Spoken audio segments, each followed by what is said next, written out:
Hey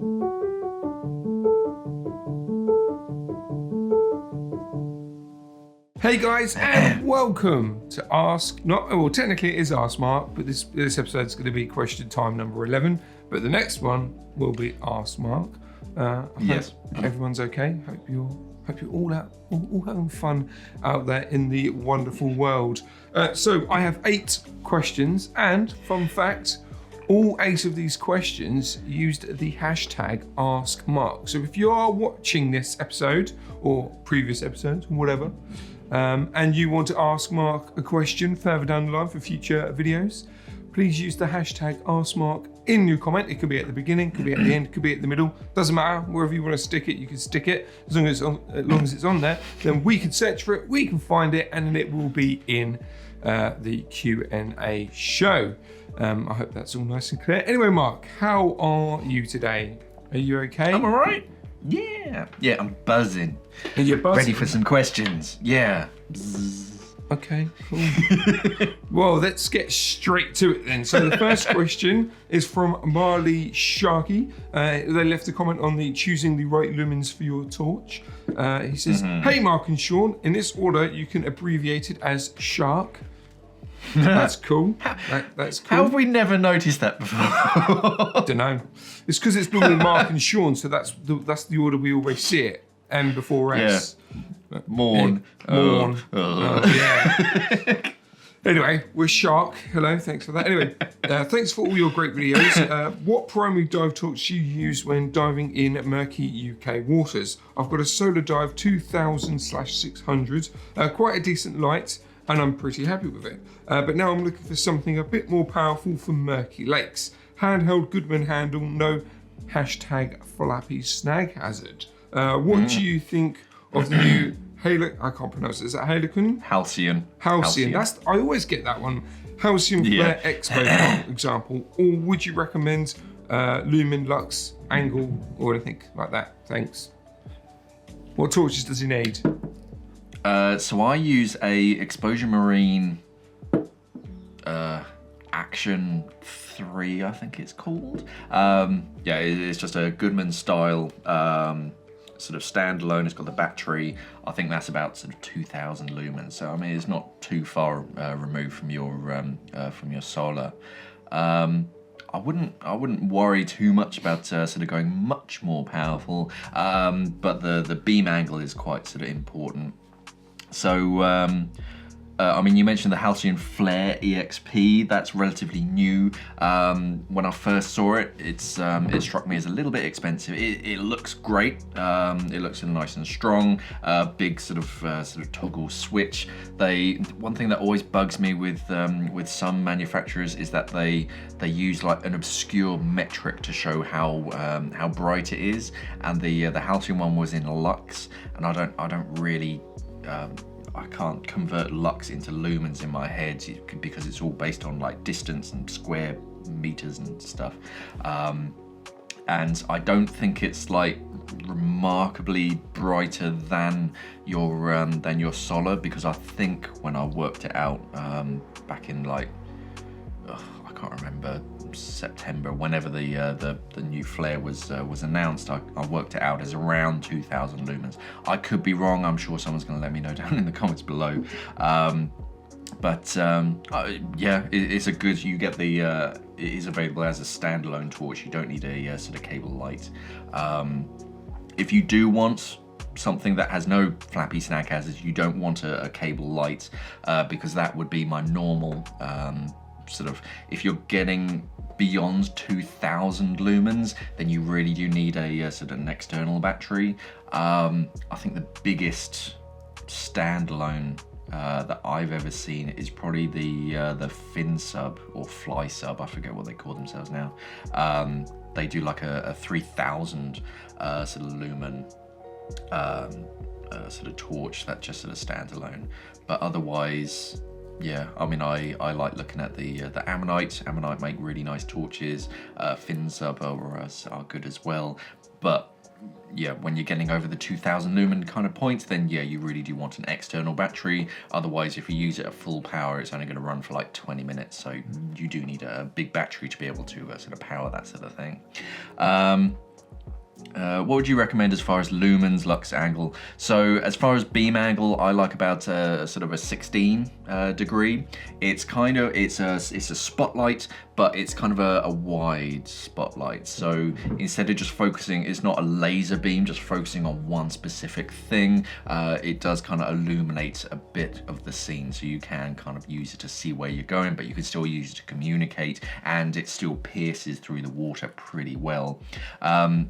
Yeah, I dive 2000 lumens myself, and that tends to do most of the job. I've been on some sort of really rubbish dives that have been called in the first 5 minutes because of the visibility, and yeah, my buddies can still see me because of my sort of torch, and it's a bit like full beam in a snowstorm. If you do start sort of like dialing it up, it just like sort of dazzles you because you just highlight all the algae in the water. So if you're trying to pierce through sort of murky water, go for beam angle more than just sheer power, because power is just going to illuminate all of the sediment and stuff that's in the water.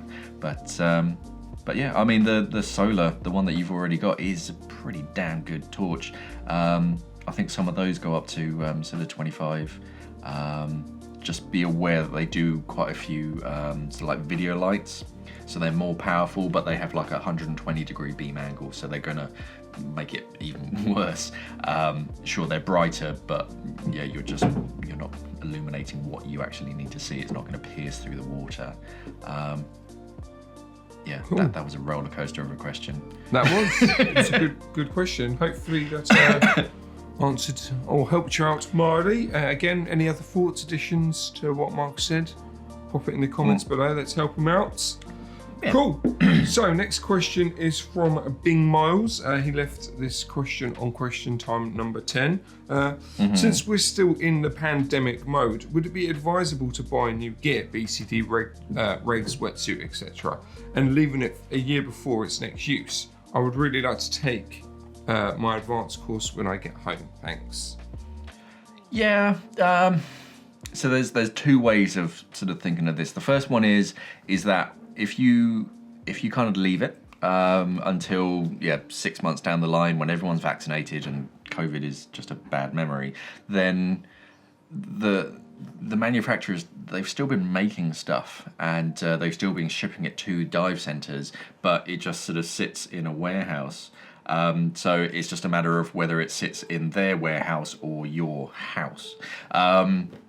So yeah, as long as you sort of store it properly, it'll be, more often than not, it'll probably be exactly the same.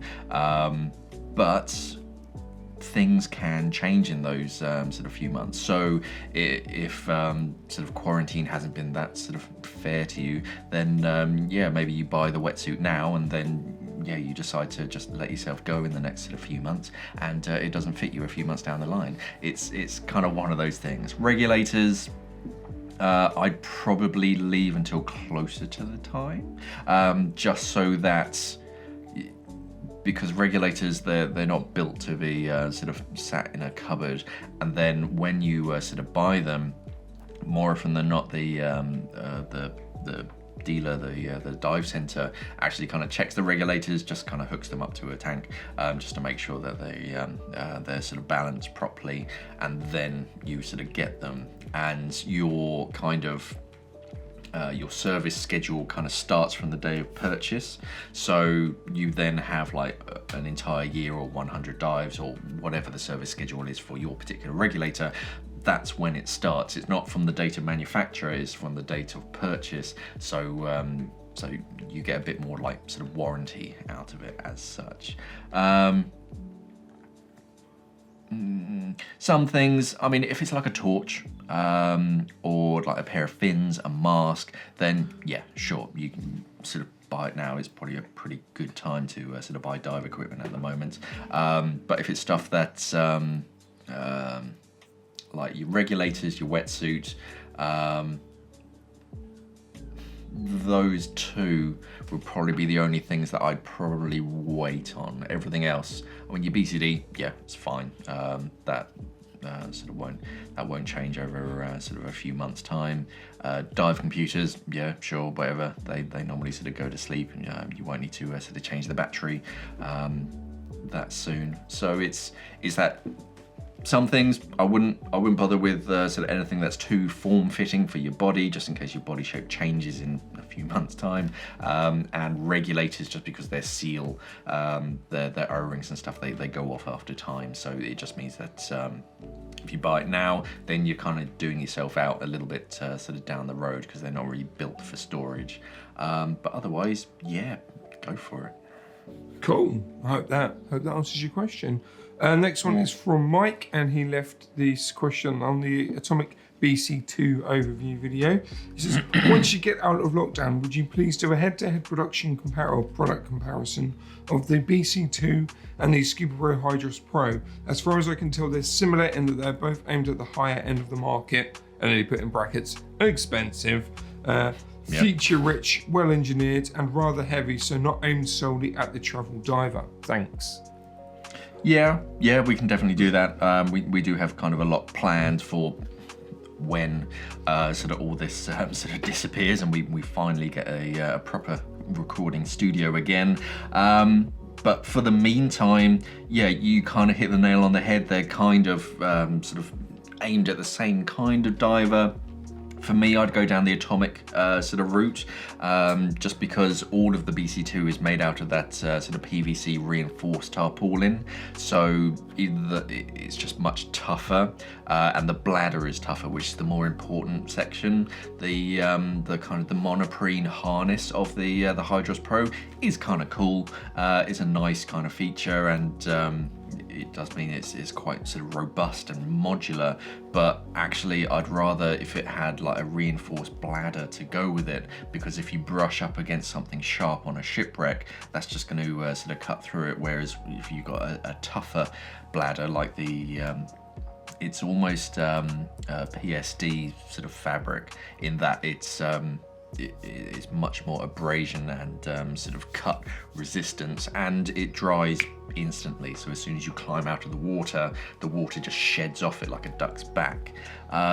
Otherwise, integrated weights, wing style, they've got sort of similar features. One thing that I will note on the BC2 is that it doesn't come with a inflator as standard.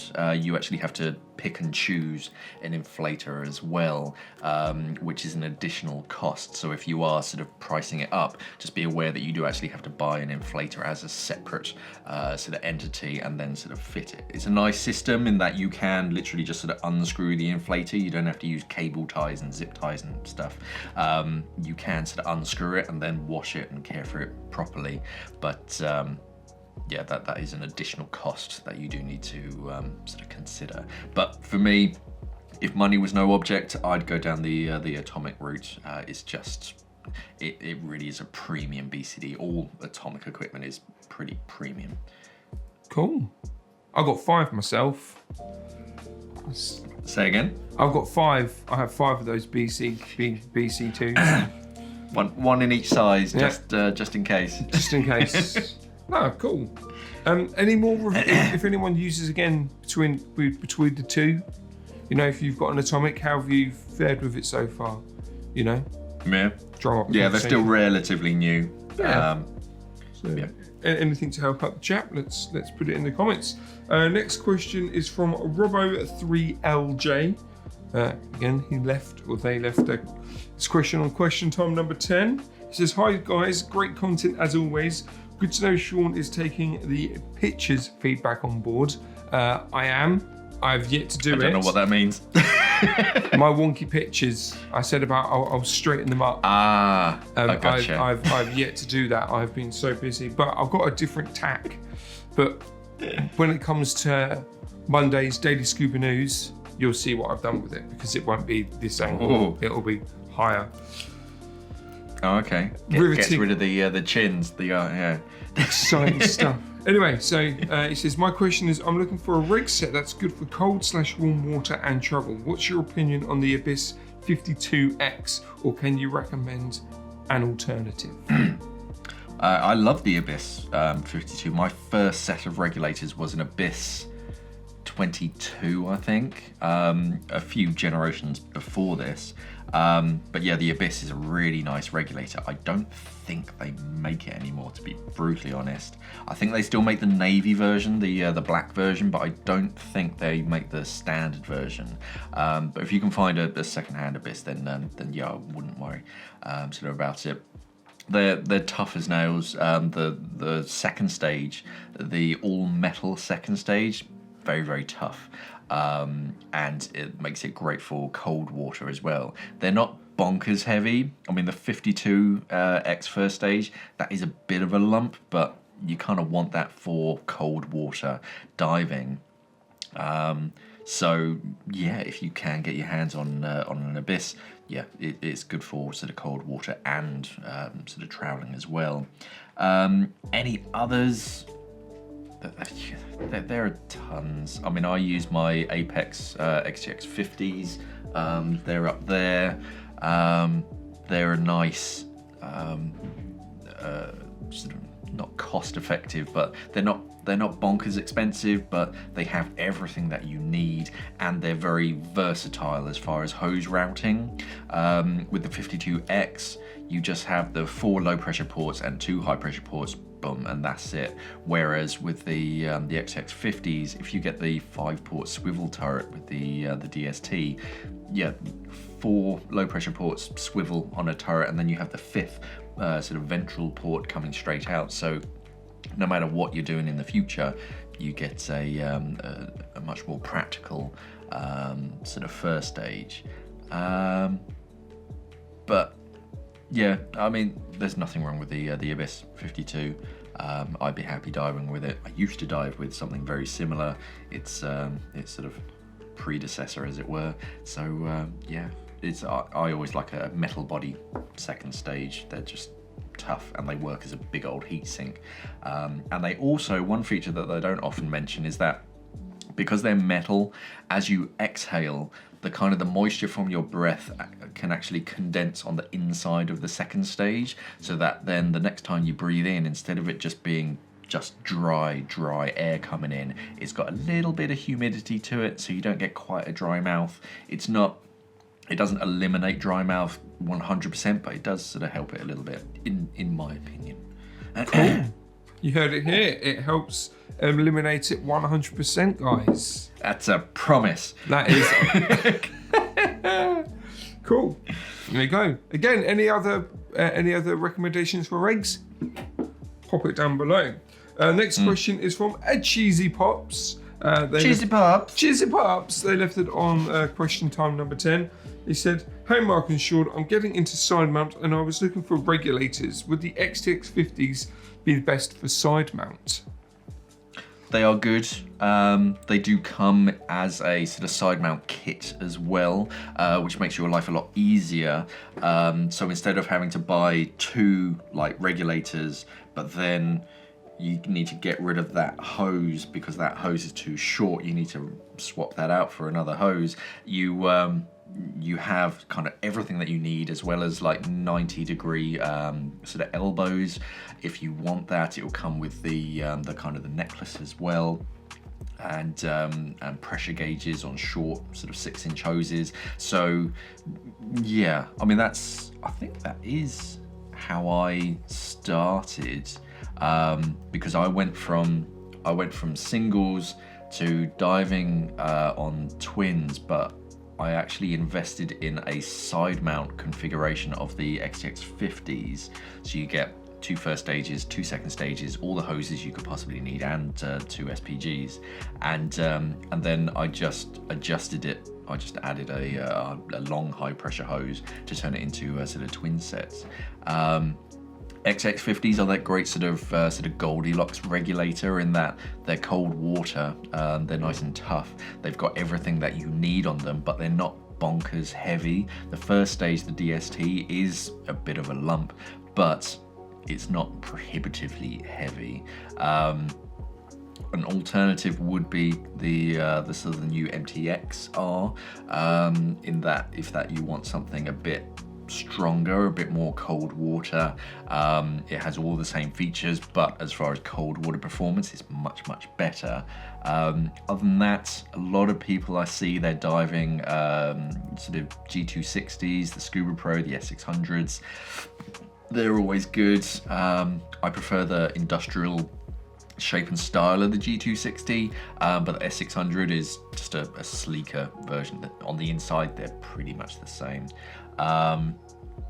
Otherwise, I do see quite a few people using Atomics because they make beautiful regulators. They're a bit more premium, so you do kind of have to shell out a little bit more. But actually, if you get like an ST1 or a Z3 or something, then instead of having a 1 year service interval, you actually have a 2 year service interval. If you can afford the T3, that becomes a 3 year service interval. So actually in the long run, they end up being cheaper because you don't have the same service costs sort of quite as often. But yeah, XX50s, I've used them on side mount. They're very versatile because you can, the second stage is they're ambidextrous, so you can, or a technician can swap them over so the hose routes in from whatever side you want. And the first stage, the DST, yeah, is very versatile, especially when you get the 5-port version. That's one of my favorite first stages out there. Cool. Hope that helps you out, Cheesy Pops. So next question is from a fan of the show, RV Billy. RV Billy. He left this comment on the BC2 product overview video. He says, okay guys, here it is. Scuba Pro Lighthawk BCD or the OMS IQ Lite. Gotta say I'm leaning towards the OMS. It seems to be super versatile, but I want your opinion, Mark and John. I don't know what my opinion. All right, I'll do my bit and then you can do your bit. So, so yeah, Scuba Pro Lighthawk BCD is just a lightweight travel wing style. The OMS IQ Lite is kind of the same, but it's the backplate's wing equivalent. So that's the main difference. And when you say super versatile, yeah, you really mean super versatile. So Lighthawk BCD will take single tanks. And that's it. Whereas the IQ Lite, so you have the padded backplate and adjustable harness of the IQ Lite, and then you can fit a stainless steel backplate sort of behind that. You can sort of move the wing and sort of swap that over to a sort of a twin wing at a later date if you want, and then sort of swap backwards and forwards between singles and twins. It's much more versatile. It really is the difference between a recreational wing and a more technical sort of backplate and harness system. So yeah, that really is the main difference of it. In that, yeah, it's modular. So yeah, if you buy the IQ Lite with a wing, you can then, yeah, if you want to, you can change the harness system. You can change the backplate sort of in the middle. So if you want something light, you can just fit an aluminium wing or something. But if you want to move on to twins and you want something a bit heavier, a bit more trim on your back, then yeah, you fit a stainless steel wing to that. Change the wing if you want. Then yeah, it's modular, so you can sort of pick and choose. So going forwards in the future, the OMS will be much more practical for you, but it still has the comfort, still padded backplate. You still got the sort of adjustable padded harness. Yeah, it's that would be the direction I go between those two. Yeah, you took the words right out of my mouth, mate. Do you concur? Yeah. Oh, it makes sense. Again, future-proofing yourself. That system seems like it's got a lot more to it. So why wouldn't you go down that route? Yeah, I mean, if you're going for pure gram for gram, I'm traveling, I just want like the minimal weight. I never plan to dive on twin sets or sort of anywhere particularly challenging. Then yeah, Scuba Pro Lighthawk, yeah, that's what it's made for. That's specialized in, right, let's make it as lightweight as possible. It's only going to be for recreational divers who only want to dive on a single tank, and they want sort of minimal BCD. boom, Light Hawk, easy. Very little kind of harness to it. It does have integrated weights, but they're fairly small and sort of out of the way. So yeah, you feel quite free when you're sort of diving in it. Whereas the OMS has got more features on it, so it is naturally going to be that bit more heavy, but it's more robust as well. I mean, I used to dive in an equivalent to the Light Hawk, and yeah, I came back from a dive. I can't even remember how, but the bladder was leaking just because the bladder was such a thin material, because it was made to be lightweight, that I hadn't even noticed. And yeah, my bladder was actually sort of ripped. So and that was it. You can't really patch that. You can't unstitch the bladder, take that off and put a new one on. So the entire BCD just kind of gets scrapped for parts. Couldn't you whack on a puncture repair kit from a bike?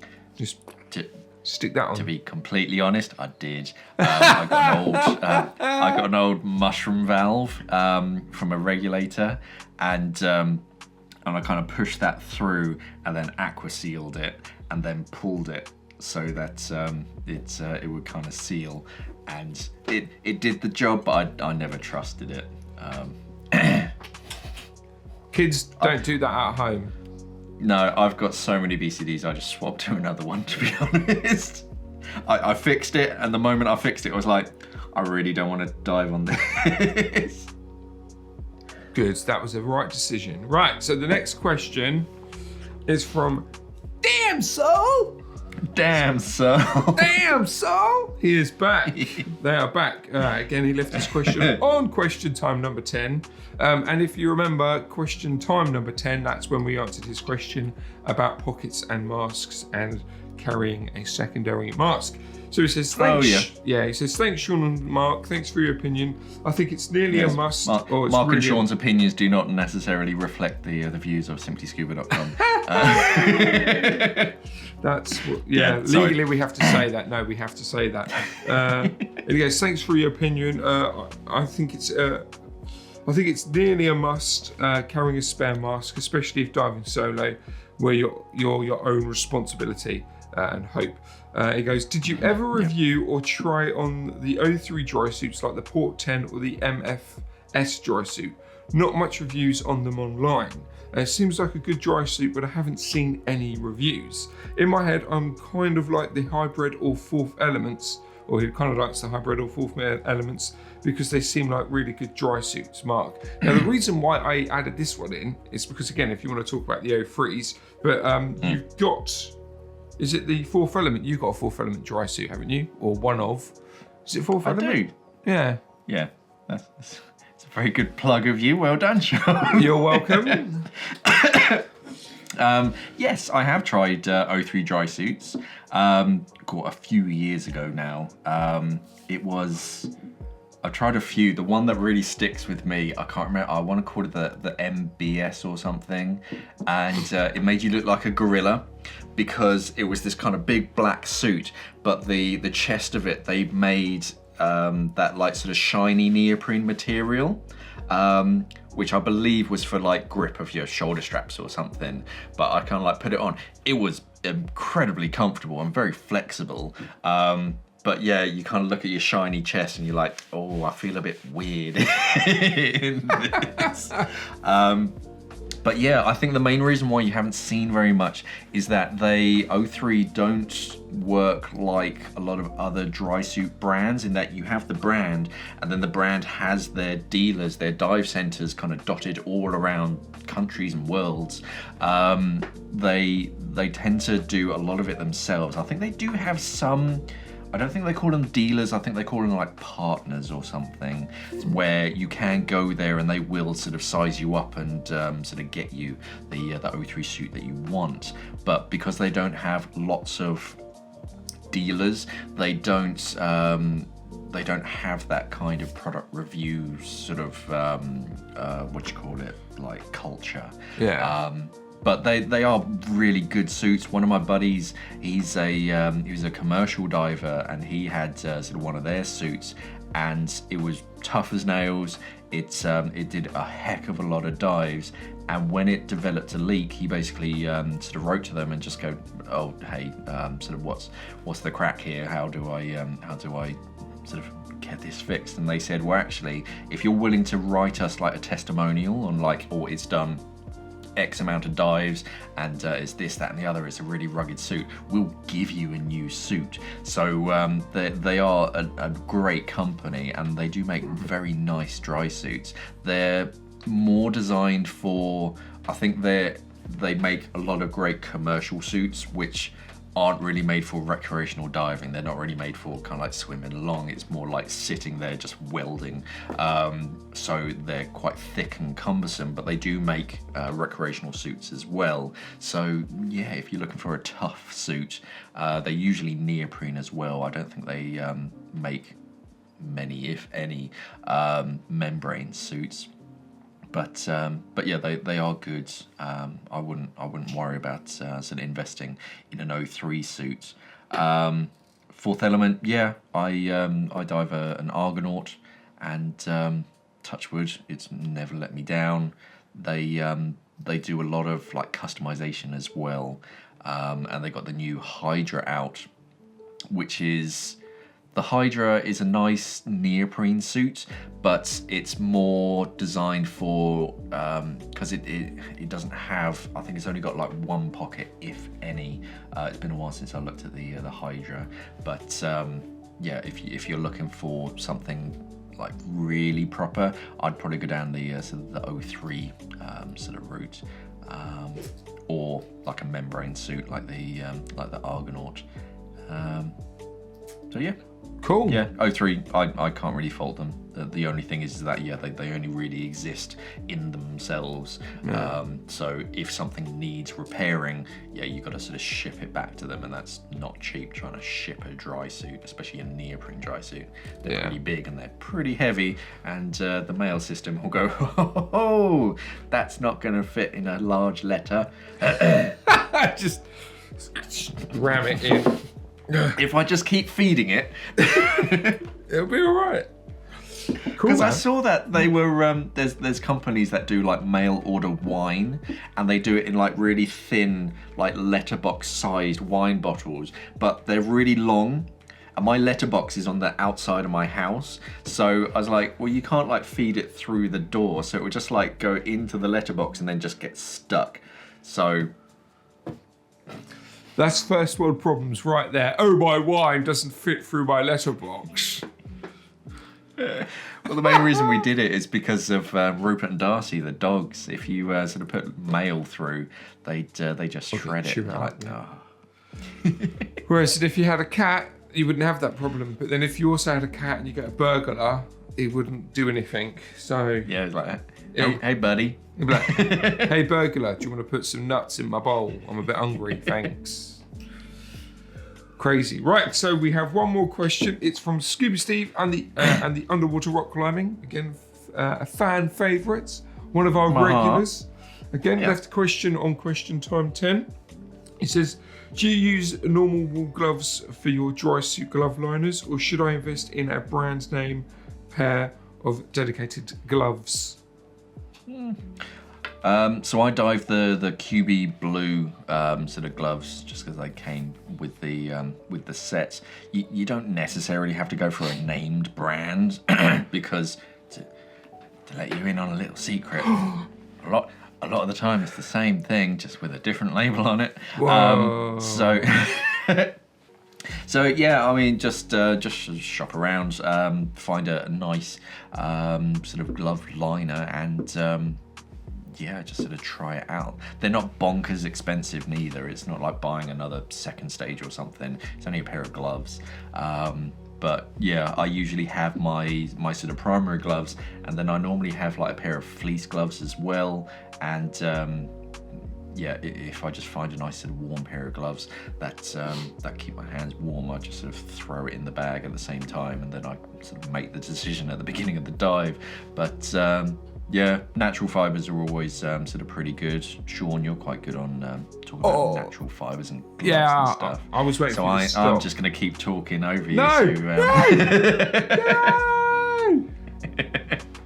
But No. what would you recommend as far as gloves? I mean, glove-wise, yeah, like Mark says, I think El Natural, like if you're actually looking for liners, a merino wool is that. Basically, that's what I was going to say. If you can get a merino wool glove, or if you're looking at liners, you get a good merino wool liner that will keep your hands nice and roasty, nice and warm even under the water in a dry suit system. You keep movements, that'd be fine. But yes, like Mark says, it's about that blend. So if you are looking at gloves, you might want to invest, maybe spending a little bit more money on something that has a more natural blend to a synthetic. If you can get a pure blend, a pure merino wool glove, you will absolutely, your hands will be nice. Your hands will be sweating. You'll be getting wet in your dry suit from your own. No, that probably won't happen. But yeah, you know, if you get something with merino, you know, it's going to keep you warm, it's going to be comfortable, and merino is super, super soft. But yeah, or like if you have a layering system, so you have a liner, like I said, get a merino liner, and then just whatever you want to shove over the top of that, you'll be all right, as long as you get the right breathability. Again, if you are looking at merino, New Zealand wool is the best. It's highly recommended. They actually treat their sheep nicely. They don't have them locked up in cages where they pull, should we say, the wool off. You know, they actually shear them, and they live 364 days on a mountain, and they come down one day. Again, I love the farmers there. They have their little quad bikes. That's what they do to get the sheep down. You mean they don't use that new Japanese like injection? That's horrible which stuff. Just means that you can just pull off the wool. Depending on the breed of sheep, there are some breeds out there where you don't even need to inject them. You can literally just roll it off like a carpet. Oh wow! Yeah, it's not.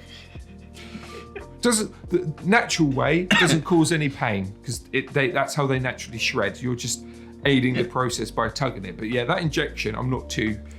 Yeah. It just feels it feels weird wrong. Science. Yeah, I'd say. But yeah, that's what I would recommend. So like Mark says, the brands and stuff are all the same. So if you really invested or you really want to invest in time to it, just look at the contents, I guess, of the glove, what blend they've got. And if you can do a bit of research where, if it is merino, see where it comes from.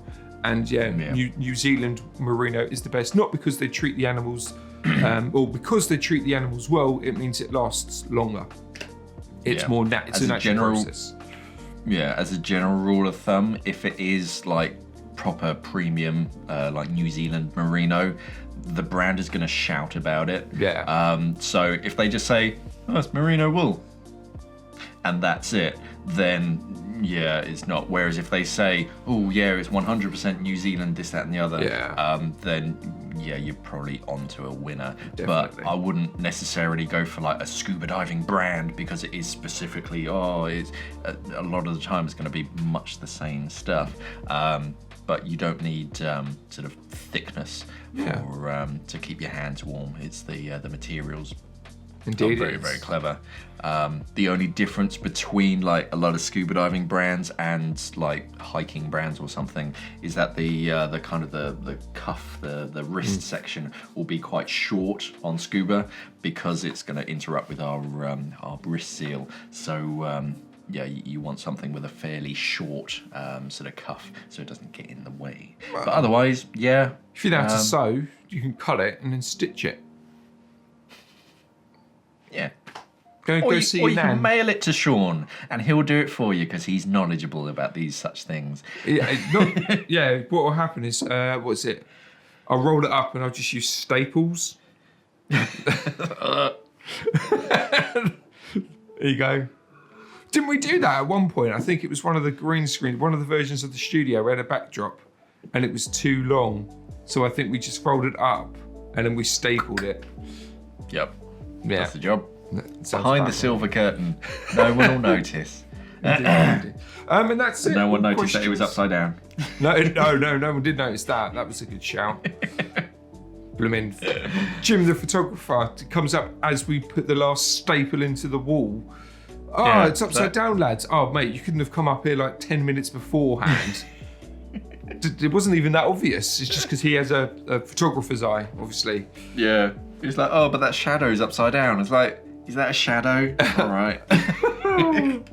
Oh, dear. That was fun ripping all that bless down when we had to close that studio. But, yeah. Anyway, that's it. We're going to end the show. All questions done. Next Q&A will be on Friday, but it won't be at 7 in the morning. It will be at the new time slot at 5. But by the time... Yeah. Huh? What did you say? It's Spanish. I don't know. It's Spanish for 5, I think. Oh, is it? Oh, cool. Cool. I don't think that's Spanish. It's Latin, pig Latin. No. Yeah, so, and again with the questions, all of these questions were found using the hashtag askmark.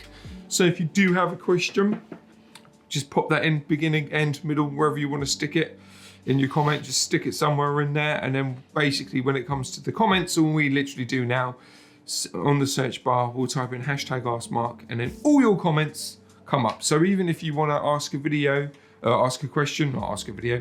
If you want to ask a question, but it's not on this video, doesn't matter. You can stick it on any video, and any video on YouTube. Any video. Go over to, I don't know, the BBC website, YouTube.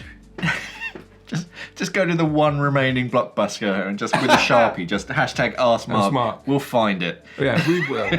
Mark guarantees it. We'll go to Alaska. I think it's in Alaska, isn't it? Yeah. I think it's like right up in the Northern Territories. It's like middle of nowhere, and it's got like Russell Crowe's underpants in there. Yeah, I was gonna say it's got that, from, isn't it? from John Oliver. Yeah. Yeah. But yeah, that's it. So, do you want to do your sign off, Mark? Because I don't like doing it first. Okay. Yeah. I was gonna say something, but I can't remember what it was. So yeah. Unless it comes to me in the next like fraction of a second. No, it's gone. No. Right, so yeah, so the questions down below. Thank you for watching, and of course, safe diving. Stay classy, scuba divers.